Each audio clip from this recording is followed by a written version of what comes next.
नमस्कार बच्चों, मैं कीर्ति पांडे आज आपको कक्षा 12 के इतिहास विषय के पाठ 6 भक्ति सूफी परंपराएं इसके तीसरे भाग को लेकर उपस्थित हूँ। इसके दो भागों में हमने इस पाठ के कुछ मुख्य बिंदु पढ़े और उन बिंदुओं की परिभाषा, उनके शब्द से हम परिचित हुए।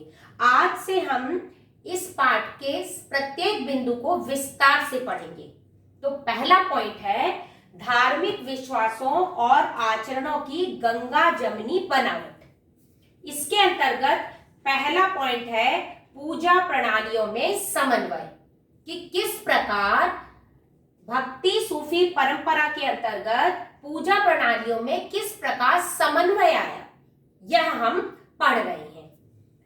पहला पॉइंट है कि ब्राह्मणीय विचारधारा के प्रचार की है। ये पहली बात यह थी कि ब्राह्मणीय विचारधारा के प्रचार की थी, जो कि पौराणिक ग्रंथों को मानती थी।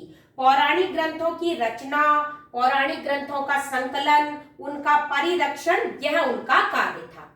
और इसमें जो भाषा का प्रयोग किया था वह भाषा बहुत सरल संस्कृत छंदों वाली भाषा थी, जो संस्कृत नहीं जानते थे ऐसे वर्गों को भी समझ में आ जाती थी।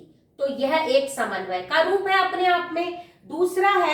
दूसरी परंपरा थी कि स्त्री और शूद्र व अन्य सामाजिक वर्ग, मतलब स्त्री, शूद्र और अन्य सामाजिक वर्ग, जो ऐसा वर्ग, अन्य सामाजिक वर्ग से मतलब ऐसा वर्ग जो कि संस्कृत भाषा से परिचित नहीं था। तो ऐसे सामाजिक वर्गों की अवस्थाओं और आचरणों को ब्राह्मणों द्वारा स्वीकृत किया जाना और उसे नया रूप दे देना। तो पहली परंपरा थी जो कि ब्राह्मणीय विचारधारा की थी। वैदिक, जो हमारे पौराणिक ग्रंथ है, वैदिक ग्रंथ है, उनको मानने वाली विचारधारा थी। और दूसरी परंपरा जो कि स्त्री, शूद्र तथा अन्य सामाजिक वर्ग, मतलब जो कि वैदिक परंपरा को नहीं मानते थे, उनकी अवस्थाओं को इन ब्राह्मणीय परंपरा को मानने वाले लोगों ने स्वीकार कर ली थी। तो दोनों में एक तरह से समन्वय है। तो पहली जो विचारधारा है, इसे महान की संज्ञा दी जाती है और दूसरी विचारधारा को लघु की। एक समाजशास्त्री हुए हैं, उनका नाम है रॉबर्ट रेडफील्ड। उन्होंने इस शब्द का सबसे पहले प्रयोग किया महान और लघु का।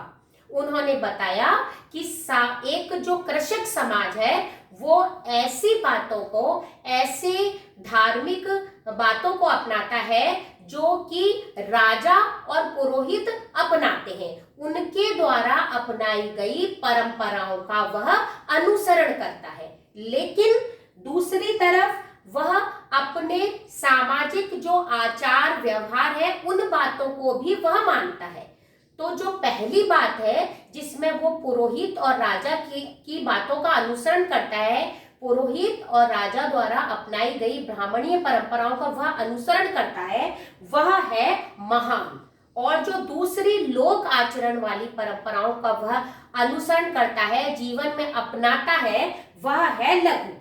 तो यह एक समन्वय का रूप है, पूजा प्रणालियों में समन्वय का एक रूप है, जो कि रॉबर्ट रेडफील्ड, जो कि समाजशास्त्री थे, उन्होंने महान और लघु के रूप में समझाया है। आगे इसका उदाहरण हम देखते हैं। उदाहरण के तौर पर 12वीं शताब्दी में उड़ीसा में जो पुरी नामक स्थान है, वहां पर जगन्नाथपुरी का नाम आपने सुना था होगा। इसमें जो है जगन्नाथ मतलब विश्व के स्वामी, इस रूप में जो है एक पूजा की गई है। यह एक पूजा पद्धति की एक भिन्न तरीका है।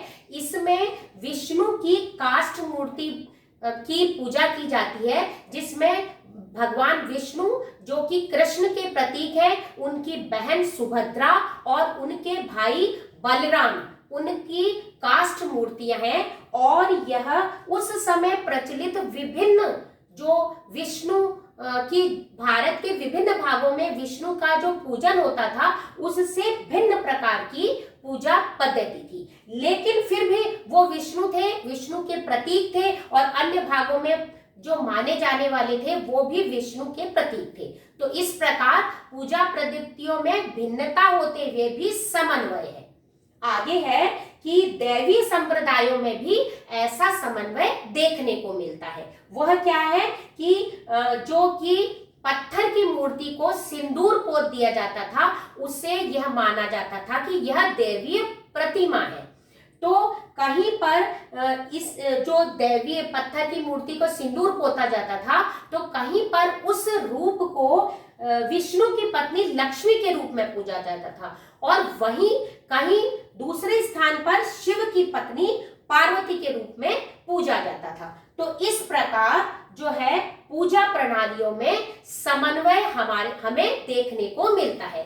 तो जब आपके एनसीईआरटी की बुक है, उसका जो पहला प्रश्न है वह यही है कि पूजा प्रणालियों में समन्वय किस प्रकार हमें इतिहास में देखने को मिलता है। तो जो मैंने आज ये 4 पॉइंट बताए हैं, यह वही इसका उत्तर है। तो आप विस्तार से आज यही पहला प्रश्न लिखेंगे।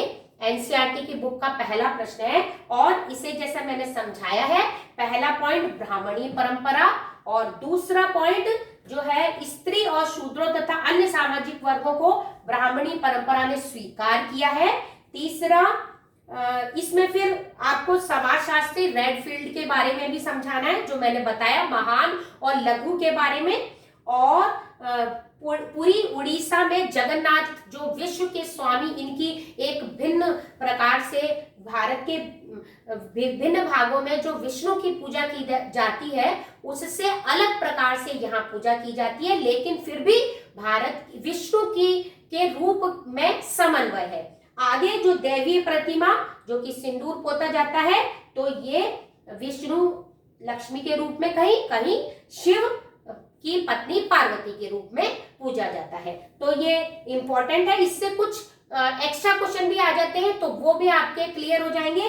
जैसे समाजशास्त्री रेडफील्ड, महान और लघु परंपरा किसने विकसित की, किसने बताई महान और लघु परंपरा के बारे में, तो समाजशास्त्री रेडफील्ड। मैचिंग में भी आ जाता है, तो आपके ये शॉर्ट क्वेश्चन भी क्लियर हो जाएगा। तो आज का भाग समाप्त हुआ। अगले भाग में फिर हम विस्तार से अगले की कुछ बिंदुओं को लेकर आएंगे।